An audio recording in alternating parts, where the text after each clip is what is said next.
Hello, everybody. Welcome to another episode of Tech Condo. Really appreciate you for being here on this Saturday here live with Tech Condo Live. Hey, unfortunately, last week I could not make it due to some cool events.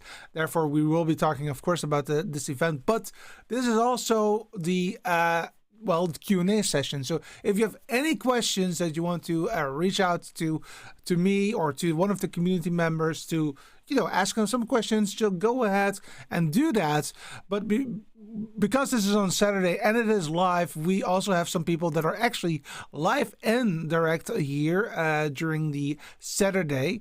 And that is, of course, like always, MT, who for one reason or the other, I cannot go to an older one, but I'll try.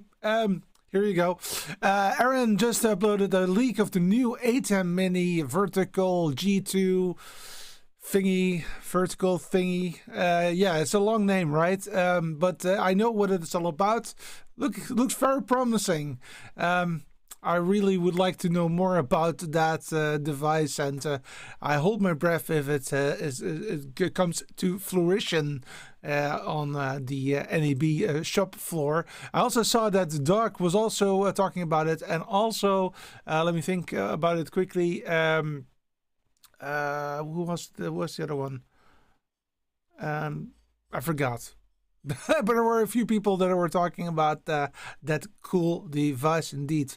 Looking forward to it. I'm not into that vertical video so much, but maybe it's time to go that route. I mean, the Yellowbox has done it already, so why not the ATEM Mini, right? I see that Niels is in the house as well. A colleague just encouraged others to swap rip out laptop keys as an April's Fool joke. I'm still debating if I should say something. Don't do that.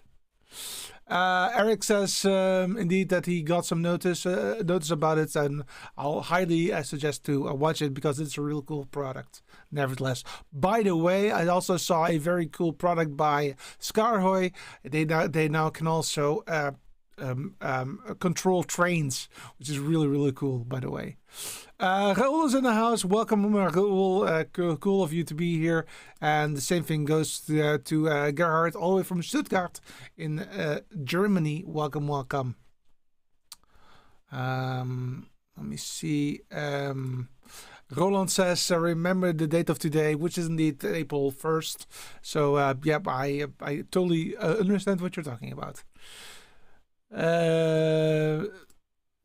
YouTube just tricked me. Stream frozen. I hope not. It looks good in my on my area. Maybe not here. Let me check. It looks good. Also online. So all right. Let's start the show. By the way, again, welcome.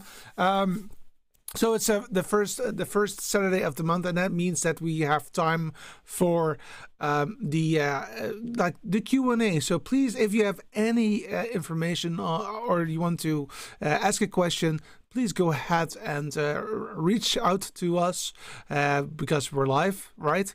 But before we do that, of course, I'd also need to explain a little bit what happened the last couple of weeks, actually, because I actually didn't go that much live as normal. Truth of the matter is that I had it. Well, there was a lot of gigs this last couple of weeks.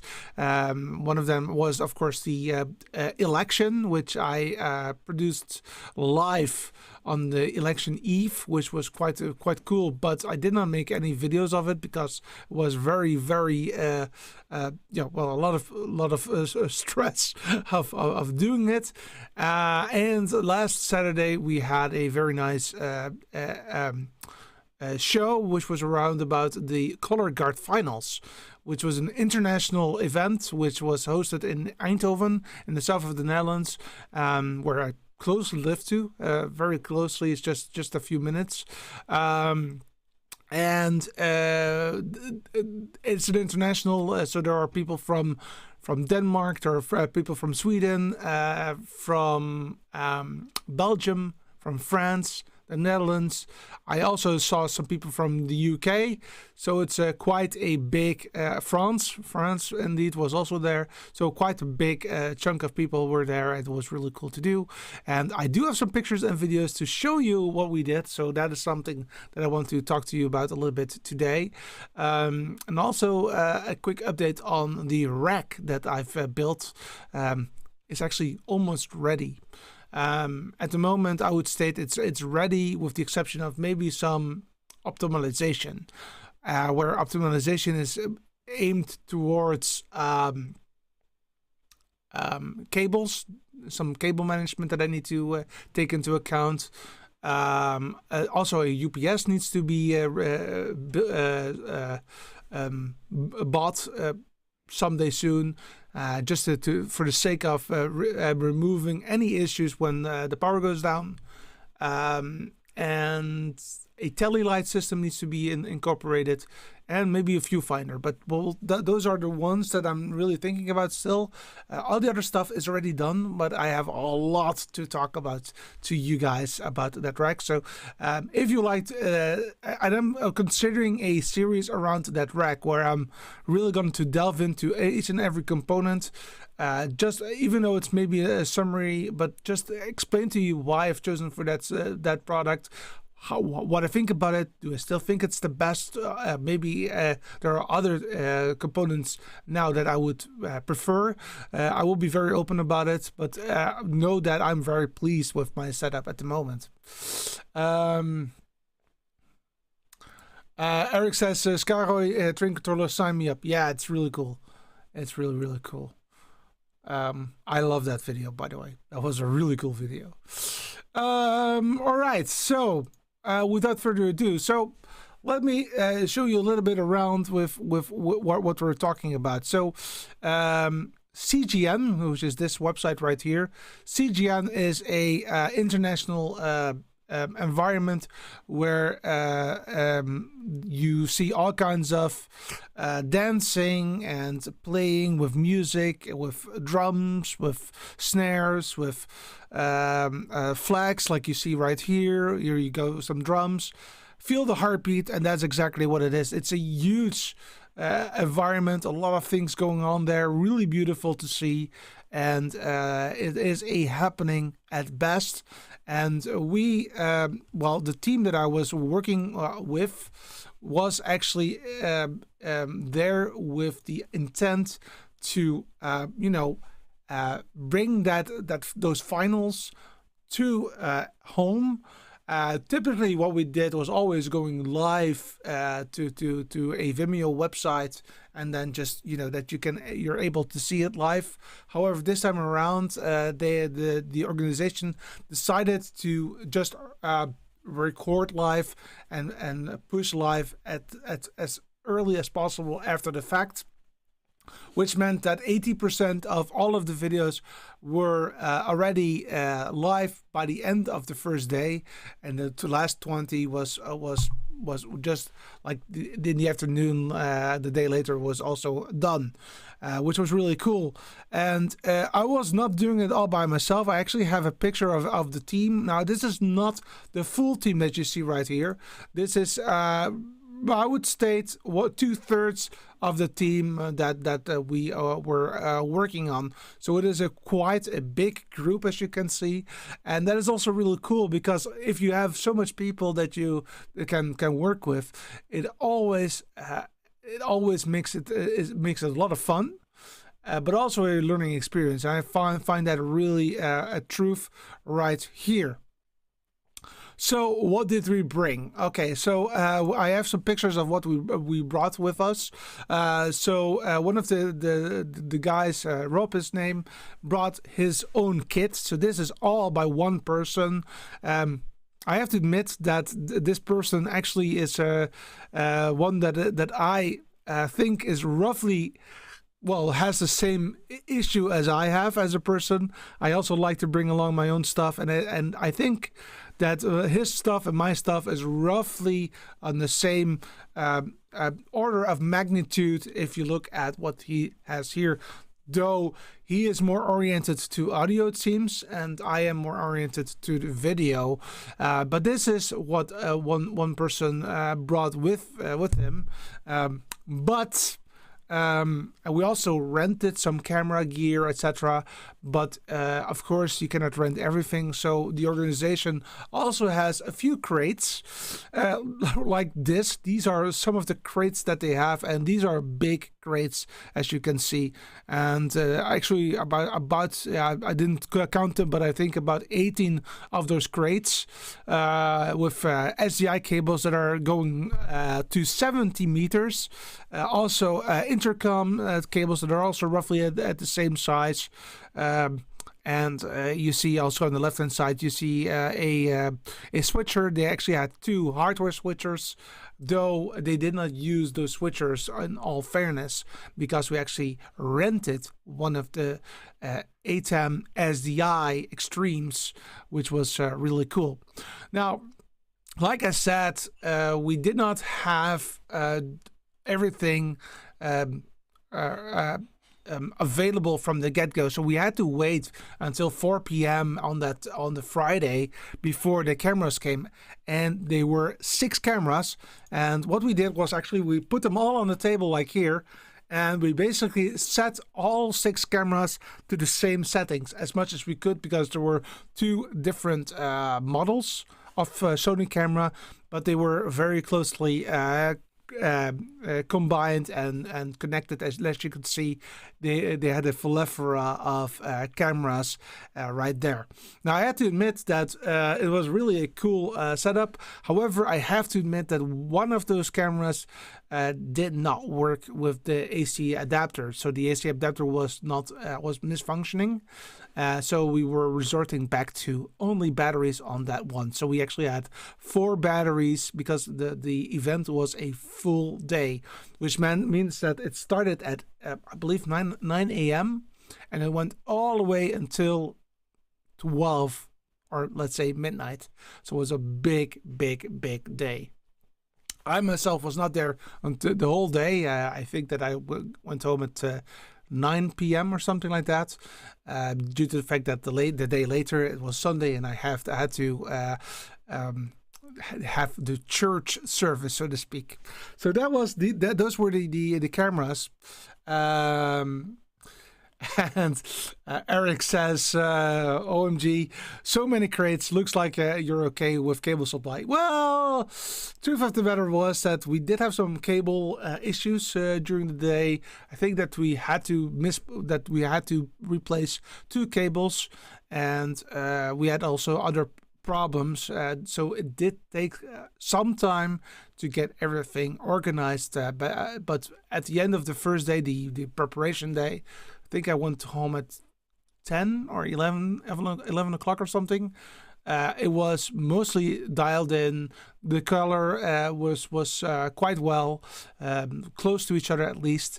That was a lot of work. That's, by the way, one of the things that I did, was that I made sure that all of these cameras had the same color aspect. So it was a little bit bluish, which we liked. And it was also... let's say not as warm, a little bit colder. That was what we pleased and what we liked. So that was what we typically did. And there was one camera that we actually had a lot of issues with, but that was because it was a different brand. Well, not a different brand, but it was a different model. So it was a lot of trying to figure out what kind of settings I could change to get the same effect, and I think that we nailed it at the very end. But we'll talk about that later. So if you're interested in where we were, well, this was where we were. So this was a very big sporting hall in Eindhoven. And as you can see, half of it was located or allocated for the final, which is the one that you see. And the other half of the sporting hall was related to rehearsals. So, of course, people want to warm up for the big moment. So they went behind that big curtain.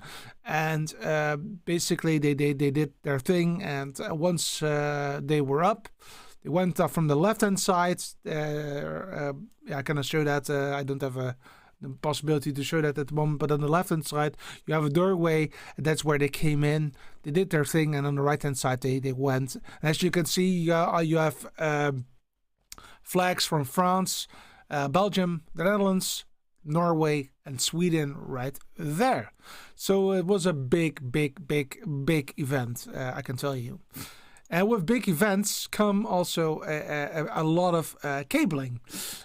So that will be the next video that I wanted to show you a little bit. But let me see the comment first of MT.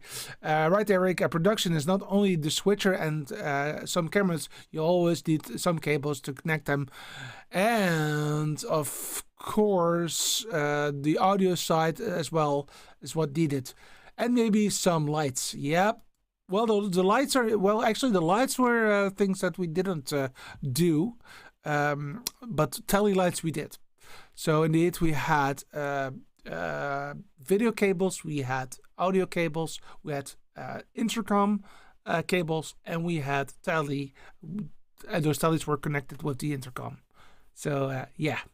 So we did not have any lighting problems, indeed. All right, but to show you a little bit around, well, I like to show you a little bit how much cables that there were. So I have this video right here, and as you can see, these are just a few of those cables that go all the way up the stairs. I was almost falling here, and this is all cable galore right here. Moving on. So this is the stairs to the upper echelon, and these, I like those setups right there, and that's where we have camera 4. Let me go a little bit back, right here. So I like these cable runs so that people don't trip on them. I really appreciated those. Always an issue with all those cables, and as you can see, we had also a plethora of audio cables. And going a little bit further here, you see camera 4 right there. That is actually also the camera that I actually was running during the second day. Once everything was dialed in and there were no issues anymore, I could finally stand there right in the center of the sporting event, which was really cool right there. And on the left hand side, you also see the audio location right there, the audio location of the front of house. Now, if you go on panning to the right, you'll see, I'm panning a little bit further. So here you go. These are 4 Samsung microphones, and these are solely with the intent to pick up audio from the venue and also from the audience, so that people are they have a little bit of an ambiance at home. Panning a little bit further, you can see already one cameraman, and actually there are 2 cameras here. The right camera right here is what we call the high cam, and the high cam was actually a camera that shows exactly what the jury also sees. And that camera is actually recorded separately. So we are recording a live show, and so fully switched, etc. But this camera is actually very important, because there are people that only want to see the same view as the jury has. That's why the right camera is extremely important. The below camera, the white silverish camera that is below that, is actually from the people that are behind the scenes. It's not for our production, but at least they can also see what's happening right there. And on the left hand side, that's camera 5, and that's actually a very nice close-up shots, but with the same angle as the high cam, as we call it. That is roughly it, I think, on this video. So as you can see, quite a big setup right there. Let me just show you a bit of a different angle. So let's go here as well. So here you see the same guy in the center. On the left-hand side, you see also a cameraman. And all the way down, you see camera 4. And they are actually looking at what is happening right there. And then where I'm standing is roughly where camera 2 was also located. So we had 5 cameras that are on the field, and we had actually a 6th camera that was behind the curtains. So when people are walking off of the stage, then we can see the emotion, and we also called it the emo cam. Now that was one that was not manned or not operated due to lack of people, but also lack of the ability to talk to that person due to we had to have quite a long SDI cable to get there, and it was quite a challenge to get it to work.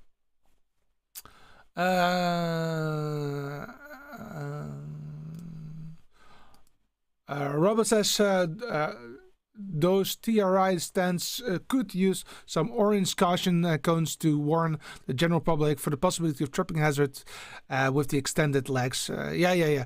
Okay, I agreed. I totally agreed. But also, mind you, we're in Europe and not in the US. So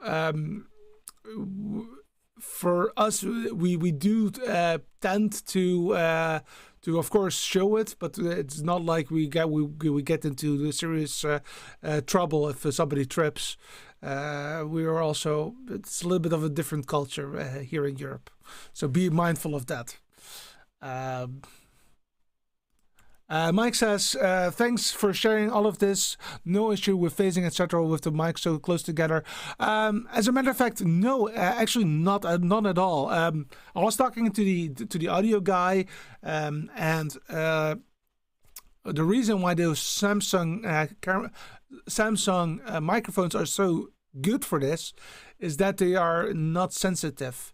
So you can have quite a lot of noise before they start to pick it up. So you will barely see it having phasing issues, barely seeing having issues with too much loud noise. So they're really good for a loud noise environment, which was definitely the case.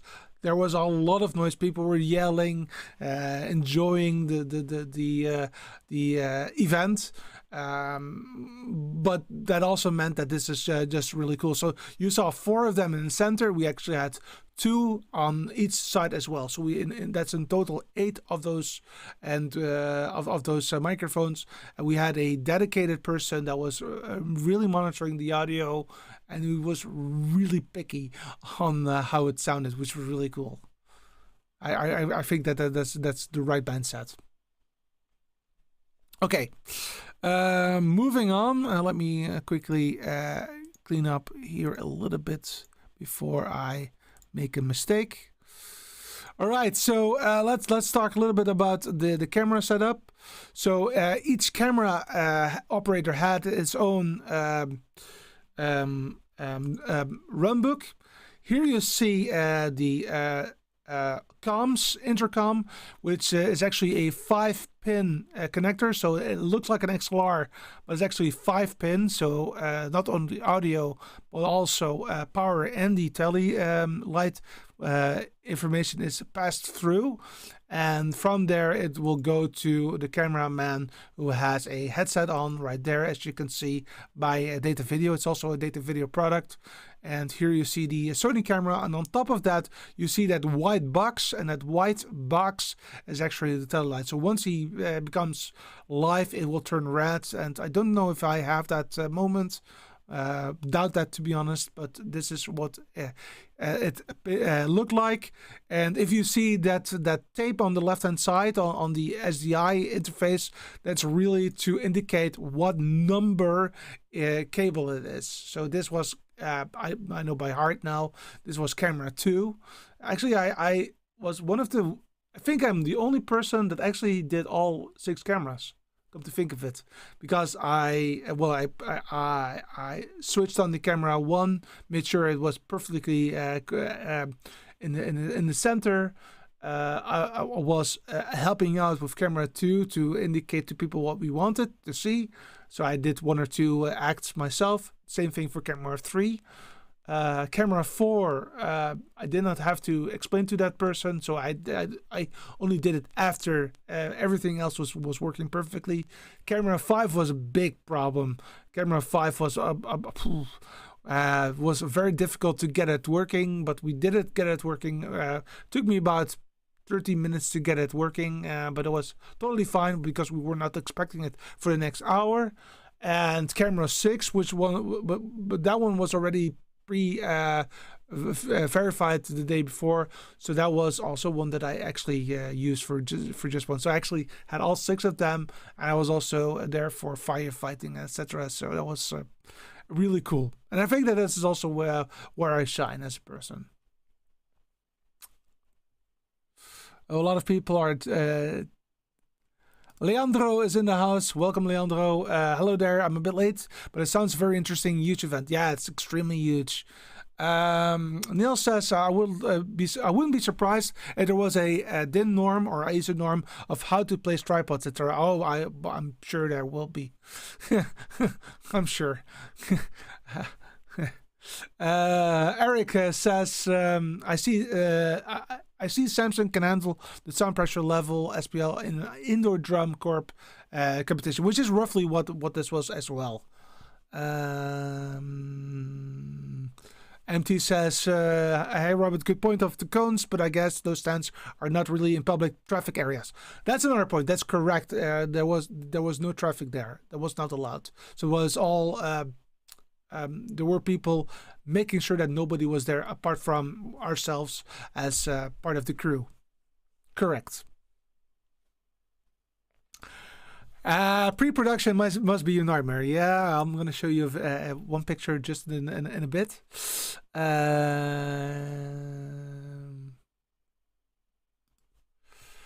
Eric says it sounds like Sony cams and color matching is hard work.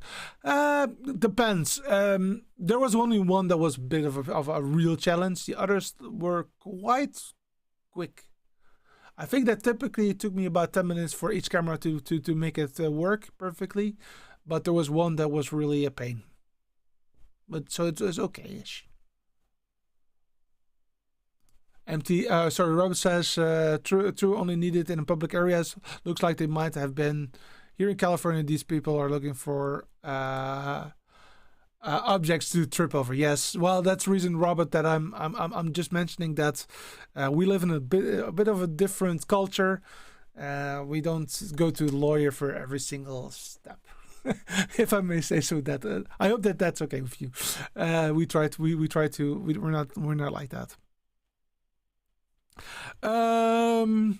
So that is that. About the setup. Well, we did have of course some issues. So for example, this one right here, we had a stuck comms unit right here, and so we literally had to remove the outer housing of the comms unit to put a screwdriver into the black thing that you see right there, the plastic thing, to whip this cable out, and it took quite some time. And I was really pleased that, because it took us, I think, like 20 minutes to get it out, and it was a bit problem because it was in the wrong channel. It was in channel 7. It should be into channel 5 or something in that area. So that was quite a big challenge for us, and needless to say. All right. So what did it look like? So first, I'm going to show you, because we were actually in 2 venues, believe it or not. So we had the big setup in the venue that you just saw, but we also had a second venue, and that was a little bit smaller, and we only had 2 cameras and actually also no comms. It was literally very simple, and this is what it looked like. So this is where and then you can also see that we had a little bit of a blue color to it, which we liked. So that was the reason why you see a little bit more bluish in that viewfinder.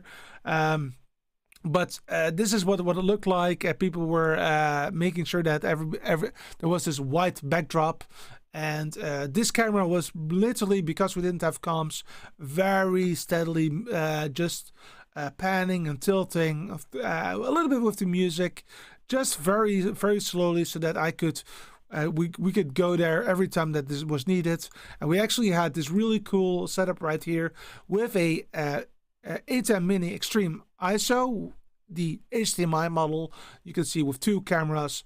And that was literally what we did right here. So it was really simple, but it was really effective. And just out of frame, but there is a video assist left of the ATEM Mini, and that was what we used for recording. But we'll show that at the later stage. So these 2 cameras were actually all that we needed on that second location, and this was like a pre-final. So that people could already rehearse and make sure that they were part of the final. So it was a pre-final, or the half final, or whatever you want to call it. Sorry.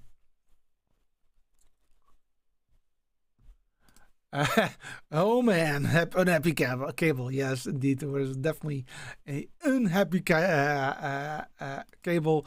Even a cable has a bad day sometimes. Yeah. Yep. But we fixed it, and we could manage, so that was good. But that was the small setup, and I just now want to show you the big setup. So let's move ahead and show you again the plethora of cables, as you can see. And we had this room, we put this screen right there so that nobody could actually see in this room, and we can go left. This is just what we have left. But if I now go left, you can see that we have our own area that we can relax. This is the audio setup, which was an old Behringer mixing board. And again, they had quite a plethora of microphones, as you can see. And he is also using a Reaper to get that information. Let me quickly pause it and go a little bit back, because it's a little bit too fast. As you can see, he has a monitor right here, which is the program out, so that he can always see what he's listening to, so that he has a bit of a feeling on, is it something that I need to remix a little bit. So this is just to help him out. Then we're going to go a little bit further, and this is you cannot see it really, but straight on, that's where we are making sure that all the batteries are loaded. So this is like the battery station, and this is where we remove all data from SD cards and SSD cards to these big drives that you can see on the left hand side, and with the intent to publish them on the CGN website. So you see a plethora of SD cards right there, and this is where Rob is actually on the left hand side. You see that blue program, that blue program actually provides insights on what team are you looking at, what subcategory are they at, when did they perform, what is some remarks, etc., so that they can add that to the website. And on the right hand side you see the run of show of the venue, and so as you can see, there's a lot of information right there. And then we move on a little bit, and this is a big, extremely big screen right there. It's a 55-inch screen that we used for program out. So that program out came from auxiliary 1 from the ATEM SDI. The ATEM SDI has 4 auxiliaries, and auxiliary 1 was this program out. Which was converted from SDI to HDMI via a converter that I brought with me. Then you see that these two what is it called? The video assists. These are 7-inch video assists. They are 12G, though we are just recording 3G because we're HD only. But as you can see, the upper one is always recording the high cam, so that one is always available to us to making that available as a separate track on the website. And below there you can see the program out that we are switching literally. We also included a SanDisk, but I do believe that we're not really using it. It was just a backup of a backup. So that's here you've got the ATEM Mini, below the SDI version of it, with actually 3 SDI outputs all connected. No, actually 4 of them, because one of them was actually going to the audio person. The other one was going to the big screen right there, and also to the video assist, and to that the Lilliput screen that we rented was right there, which was really cool. And on the left hand side you see my personal screen, the HP screen on the left hand side, and that was always camera 1. So we actually had 3 monitors that are actually showing a different setup, so that we were always in control of what to expect, which was really, I think, really a good way of doing that. So on the left hand side again, the high cam, so that we have a orientation on what is happening. Then of course we have the multi-view in the center with all 6 cameras ready at that particular moment. And on the right hand side you see the program out, the one that we actually are recording. And the device with those green buttons and red button, that's actually the comms that we are using, which is by Data Video, and it's all wired. And of course these are wired with like 70 meters or 50 meters, so that it can go quite far. But we did run into issue with one of the units, unfortunately, so we did have to remove one of those systems. Of course, you can see it's almost 5 o'clock at the moment that I've shot this system. And oh, by the way, before I forget, the on top of the unit that this intercoms, we also have the possibility to change the audio to either what we are hearing in this room or on the recording, etc. So we have some flexibility right there. All right. So that is what it looks like right here. And of course we have the run of show and the ATEM SDI Extreme ISO right there. So that was a big setup. I would state I was really impressed by that. So yeah, maybe let's check if you have any questions. Good to have the audio separated from the stage, make things easier for the audio guy. Yeah, absolutely. Yeah, absolutely. He could really focus on what's happening. Though he did complain a little bit about the interaction that we had during the switching, because of course we want to say something to the cameraman, say, hey, go left, go right, zoom in, zoom out, or maybe can you show this, can you show that. And of course if you're really trying to focus, then that can be a little bit of a hindrance, but it was really cool nevertheless. Nice SATA dock. I love this. Yeah, these are definitely SATA docks. Almost forgot to mention that. All right, so again, maybe a quick video on the crates, because these are the same crates that you saw just now, but then stacked on top of each other. And as you can see, a lot of Sony bags. Those were all rented, and some snacks and some food. Of course, without that we cannot live. But this is nevertheless what it looked like. I actually have also a quick shot of the audio guy. Let me show that right here. So as you can see, he is paying attention to what's happening. Oh, that was a very short video. Took the wrong one. But he was really paying attention to what happened, and also, being there actively.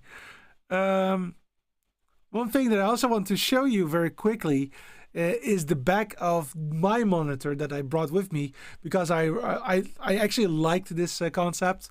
As you know, the HP Z33 is just a HDMI or DisplayPort system, but Yeah, I do have a 2ME switcher, so I wanted to have something that that can convert it to an SDI monitor.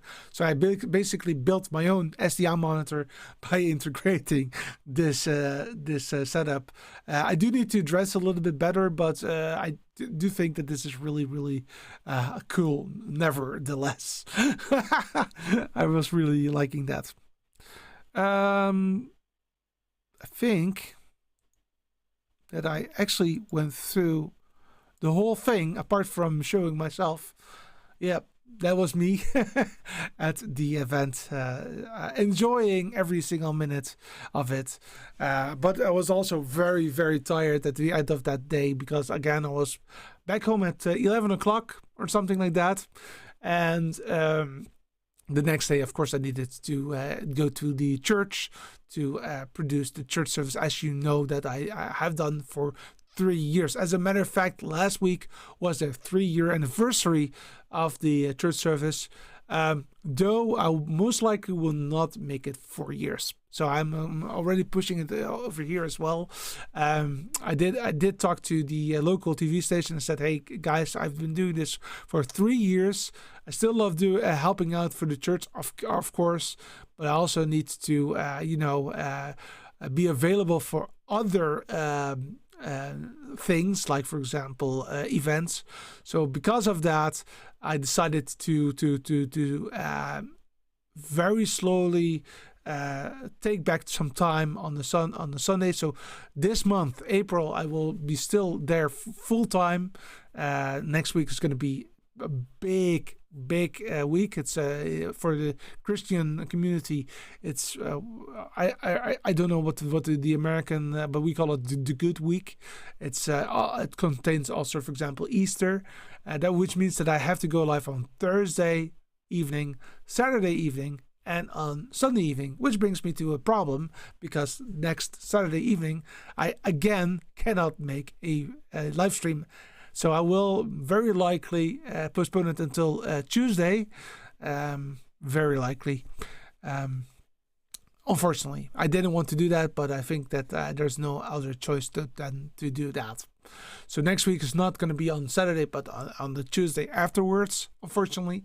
But to continue the story, so next week, after Easter, we hope that we can have the new setup of the church live, which consists of 4 PTZ cameras that they've bought with an ATEM Constellation 1ME and a software package which makes it very easy for non-techies to just switch the show. At least that's the idea, and we hope that it will be done by roughly at Easter, so that in May I can start to unwind a little bit and not being there every single week, and that will continue until roughly August area, and then I'm hoping that I will get out of the rotation and only be available for firefighting, for maybe strategy, etc., so that I can focus on new stuff, which I'm really looking forward to. And that also means maybe some more time also for of course the show like this, right? And also some other cool stuff like gigs. Neil says, cool, does the converter get power from the monitor? Yes, it does. So there's only one power cord, and you actually don't even see that it has that converter. It does come with a little bit of a quirk. You need to switch it on manually, which is a little bit different than normally, but it's not a big problem. So I do like it. As a matter of fact, I did change this one because I wanted to have 2 of the same monitors, but I failed to connect that one yet. So that's the reason why it's switched off. So yes, the power goes via the monitor. Leandro says, well, happy anniversary. Thank you so much. Really appreciate it. Neil says, I think so. It works at work. We also do this. Every monitor has its own converter powered by the monitor via USB. Yes, and I will be doing that more often because I do want to make all of my monitors switchable, because I do have a video up and I actually want to start using it also here in the studio. Only the up-down cross converters need a separate power supply. Yes. So yes, but it definitely does work perfectly, and I really, really like that idea. Anyway, that was all that I had for this time around. If you have any questions, please let me know. Happy to talk about it. Again, next Saturday I cannot do a show because of the church service, but I will be here on the next Tuesday. So not coming Tuesday, but the Tuesday after. And after that, I think that the coming weeks I don't have any issues on the Saturday, I hope. If that continues, by the way, I do need to figure out if this is something that is maintainable, sustainable. Maybe I have to go to a different date or a different day a week. But for now, let's just do the following. It's always on a Saturday. And if I cannot make it on a Saturday, I'll try to do it on a Tuesday. Eric says, and good luck on the migration of the Sunday church service. I know equipment choices do make it easier. Yes, it does, but it also comes with some, let's say, because it's also being used by of course, non-technical video persons. You can imagine that the quality of the end product will go down a little bit as well. I've decided to accept that and to train the new people to make it as good as we can get it. But I will not. I'm not expecting the same quality that we have done the last 3 years, because it's simply not possible at the first moment. I am sure that once they start to do it a couple of times, they will figure out a way to make it really great. And but it will take some time, and that's fine with me. That's totally fine. So my expectation is that the coming 3 months I will be there quite often. But after the 1st of August, I think that I will go down in the amount of time that I have to spend there, which, believe it or not, I'm very happy with that, because after 3 years of doing it every single week, it's time to move on. Anyway, that's again all that I have time for today. Really, really, really appreciate it, you for taking the time to be here on the Saturday. So see you not coming Saturday, but the Tuesday after that. Thank you so much. Have a fantastic evening. Have a fantastic weekend. And let's enjoy the ATEM Vertical G2 4 ME1 thingy.